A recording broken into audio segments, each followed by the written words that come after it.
ओम शांति। सुनते हैं 3 अप्रैल 91 के अव्यक्त बाप दादा के मधुर महावाक्य। आज की अव्यक्त मुरली में बाबा ने कौन सा एक शब्द है जिसमें आदि मध्य अंत का ज्ञान समाया है। नंबर 2, उड़ने और उड़ाने की विधि क्या है। नंबर 3, खजानों को जमा करने की विधि क्या है। और लास्ट, समाये हुए खजानों की निशानी क्या है। मतलब कि बाबा ने कितना सुंदर बताया कि एक बाबा शब्द बार बार हमारे मन बुद्धि में बार बार आता रहे तो हमारी कितनी ना ऊंची तरक्की हो जाए। हर शब्द में बाबा बाबा के महावाक्य सुन रहे हैं, बाबा ही करा रहे हैं। अंदर इतना प्यार समाया हुआ हो, घड़ी घड़ी बाबा शब्द मन में भी आता रहे और मुख से भी निकलता रहे। तो सुनते हैं, आज की मुरली का टाइटल है सर्व हदों से निकल बेहद के वैरागी बनो। 3 अप्रैल 91 की मुरली।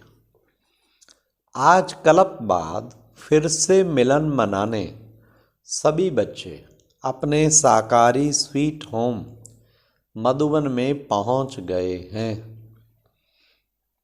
साकारी वतन का स्वीट होम मधुबन ही है, जहां बाप और बच्चों का रूहानी मेला लगता है,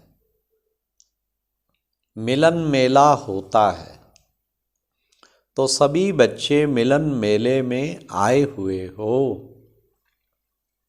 यह बाप और बच्चों का मिलन मेला सिर्फ इस संगम युग पर और मधुबन में ही होता है। इसलिए सभी भागकर मधुबन में पहुंचे हो। मधुबन बाप दादा का साकार रूप में भी मिलन कराता और साथ साथ सहज याद द्वारा अव्यक्त मिलन भी कराता है, क्योंकि मधुबन धरनी को रूहानी मिलन की साकार रूप में मिलन की अनुभूति का वरदान मिला हुआ है। वरदानी धरनी होने के कारण मिलन का अनुभव सहज करते हो। और कोई भी स्थान पर ज्ञान सागर और ज्ञान नदियों का मिलन मेला नहीं होता। सागर और नदियों के मिलन मेले का यह एक ही स्थान है। सब नदियां आत्माएं दौड़ी दौड़ी आती हैं, सागर में समा जाती हैं। ऐसे महान वरदानी धरनी पर आए हो, ऐसे समझते हो। तपस्या वर्ष में विशेष इस कल्प में पहली बार मिलने वाले बच्चों को गोल्डन चांस मिला है। कितने लकी हो। तपस्या के आदि में ही नए बच्चों को एक्स्ट्रा बल मिला है, तो आदि में ही एक्स्ट्रा बल आगे के लिए आगे बढ़ने में सहयोगी बनेगा। इसलिए नए बच्चों को ड्रामा ने भी आगे बढ़ने का सहयोग दिया है। इसलिए उलहना नहीं दे सकेंगे कि हम तो पीछे आए हैं। नहीं, तपस्या वर्ष को भी वरदान है। तपस्या वर्ष में वरदानी भूमि पर आने का अधिकार मिला हुआ है, चांस मिला है।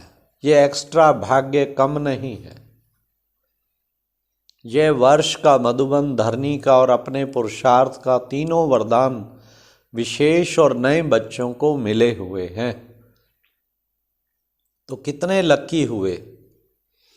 इतने अविनाशी भाग्य का नशा साथ में रखना। सिर्फ यहां तक नशा ना रहे, लेकिन अविनाशी बाप है और अविनाशी आप श्रेष्ठ आत्माएं हो, तो भाग्य भी अविनाशी है। अविनाशी भाग्य को अविनाशी रखना। ये सिर्फ सहज अटेंशन देने की बात है, टेंशन वाला अटेंशन नहीं, सहज अटेंशन। और मुश्किल है भी क्या? मेरा बाबा जान लिया, मान लिया, तो जो जान लिया, मान लिया, अनुभव कर लिया, अधिकार प्राप्त हो गया, फिर मुश्किल क्या है? सिर्फ एक ही मेरा बाबा, ये अनुभव होता रहे, यही फुल नॉलेज है। एक बाबा शब्द में सारा आदि मध्य अंत का ज्ञान समाया हुआ है, क्योंकि बीज है ना, बीज में तो सारा झाड़ समाया हुआ होता है ना।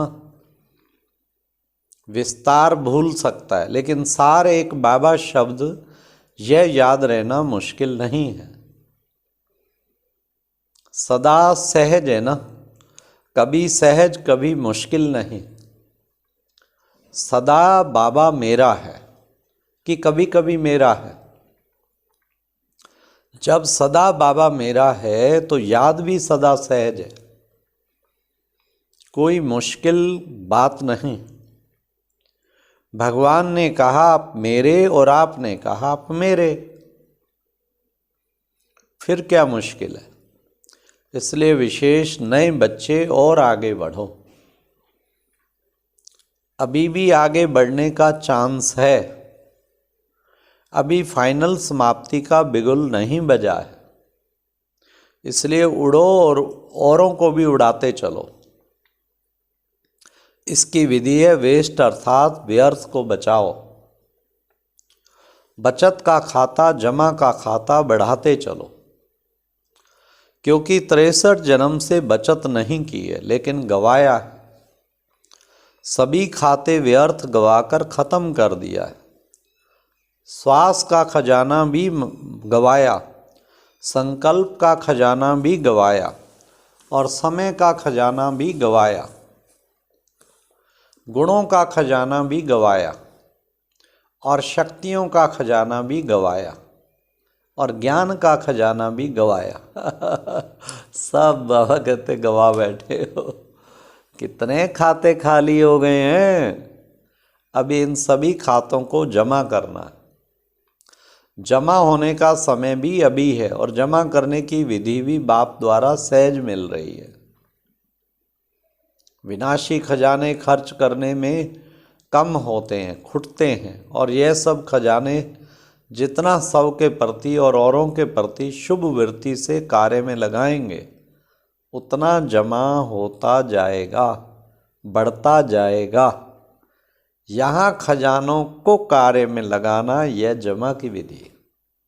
ध्यान से सुनना, यहाँ खजानों को कार्य में लगाना यह जमा की विधि है, और वहाँ रखना जमा करने की विधि है दुनिया में, और यहाँ लगाना जमा करने की विधि है। फर्क है ना। समय को स्वयं प्रति या औरों के प्रति शुभ कार्य में लगाओ तो जमा होता जाएगा।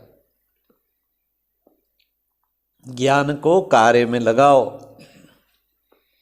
ऐसे गुणों को, शक्तियों को जितना लगाएंगे उतना बढ़ेगा। यह नहीं सोचना जैसे वे लॉकर में रख देते हैं और समझते हैं बहुत जमा है, ऐसे आप भी सोचो मेरी बुद्धि में ज्ञान बहुत है, गुण भी मेरे में बहुत हैं, शक्तियाँ भी बहुत हैं। लॉकअप करके नहीं रखो, यूज़ करो। समझा? जमा करने की विधि क्या है? कार्य में लगाना, स्वयं प्रति भी यूज़ करो, नहीं तो लूज हो जाएंगे। कई बच्चे कहते हैं कि सर्व खजाने मेरे अंदर बहुत समाये हुए हैं, लेकिन समाये हुए की निशानी क्या है? समाये हुए हैं अर्थात जमा है, तो उसकी निशानी है 100% व औरों के प्रति समय पर काम में आए। काम में आए ही नहीं और कहें बहुत जमा है, बहुत जमा है, तो इसको यथार्थ जमा की विधि नहीं कहेंगे। इसलिए अगर यथार्थ विधि नहीं होगी तो समय पर संपूर्णता की सिद्धि नहीं मिलेगी। धोखा मिल जाएगा, सिद्धि नहीं मिलेगी।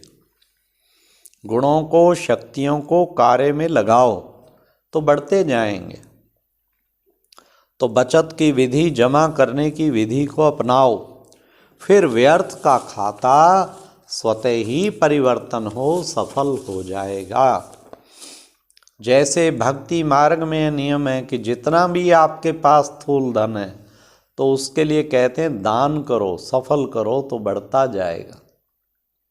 सफल करने के लिए कितना उमंग उत्साह बढ़ाते हैं भक्ति में भी। तो आप भी तपस्या वर्ष में सिर्फ यह नहीं चेक करो व्यर्थ कितना गवाया, व्यर्थ गवाया वह अलग बात है, लेकिन यह चेक करो कि सफल कितना किया। जो सारे खजाने सुनाए ना, गुण भी है, बाप की देन है। मेरा यह गुण है, मेरी शक्ति है, स्वप्न में भी गलती ना करना। जी बाबा, यह बाप की देन है। तो प्रभु देन, परमात्म देन को मेरा मानना यह महापाप है। कई बार कई बच्चे साधारण भाषा में सोचते भी हैं और बोलते भी हैं कि मेरे इस गुण को यूज नहीं किया जाता, मेरे में यह शक्ति है, मेरी बुद्धि बहुत अच्छी है, इसको यूज नहीं किया जाता। मेरी कहाँ से आई, मेरी कहा और मैली हुई। भक्ति में भी ये शिक्षा 63 जन्मों से देते रहे हो कि मेरा नहीं मानो, तेरा मानो, लेकिन फिर भी माना नहीं। तो ज्ञान मार्ग में भी कहना तेरा और मानना मेरा, यह ठगी यहाँ नहीं चलती है। इसलिए प्रभु प्रसाद को अपना मानना यह अभिमान और अपमान करना है। बाबा बाबा शब्द कहाँ भी भूलो नहीं। बाबा ने शक्ति दी है, बुद्धि दी है, बाबा का कार्य है, बाबा का सेंटर है, बाबा की सब चीज़ें। ऐसे नहीं समझो मेरा सेंटर है, हमने बनाया है, हमारा अधिकार है। हमारा शब्द कहाँ से आया, आपका है क्या? गठड़ी संभाल कर रखी है क्या? कई बच्चे ऐसा नशा दिखाते हैं, हमने सेंटर का मकान बनाया है तो हमारा अधिकार है, लेकिन बनाया किसका सेंटर? बाबा का सेंटर है ना। मेरा कहाँ से आया? जब बुद्धि बदलती है तो कहते हैं मेरा है, मेरे ने ही मैला किया, फिर मैला होना है।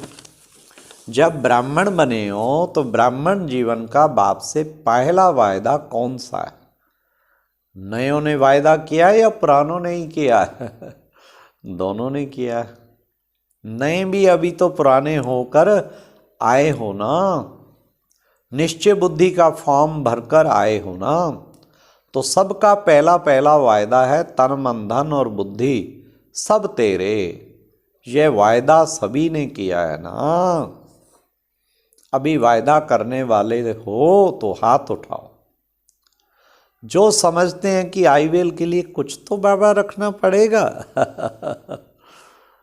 सब कुछ बाप को कैसे दे देंगे, कुछ तो किनारा रखना पड़ेगा।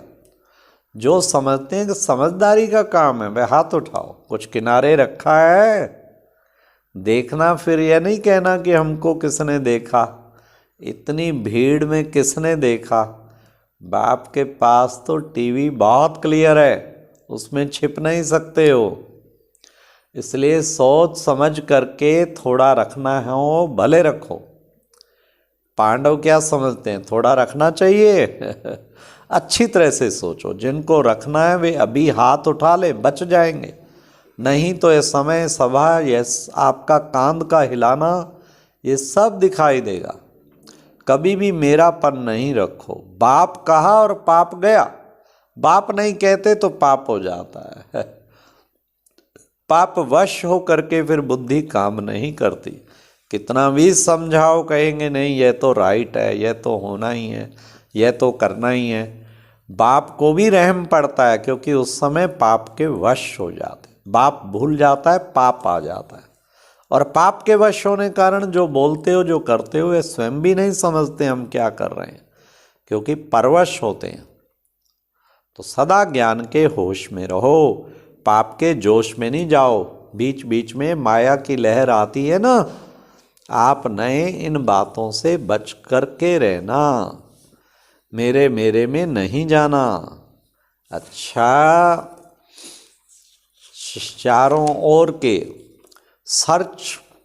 सर्व मिलन मनाने के, ज्ञान रतन धारण करने के चात्रक आत्माओं को आकार रूप में साकार रूप मिलन मनाने वाली श्रेष्ठ आत्माओं को, सदा सर्व खजानों को सफलता स्वरूप बनने वाली आत्माओं को, सदा मेरा बाबा और कोई हद का मेरापन अंश मात्र भी ना रखने वाले ऐसे बेहद के वैरागी आत्माओं को, सदा हर समय विधि द्वारा संपूर्णता की सिद्धि प्राप्त करने वाले बच्चों को बाप दादा का याद प्यार और नमस्ते। अच्छा, ओम शांति। ये एक प्रेरणादायक वीडियो है, जरूर देखें, कोई भी मिस ना करे।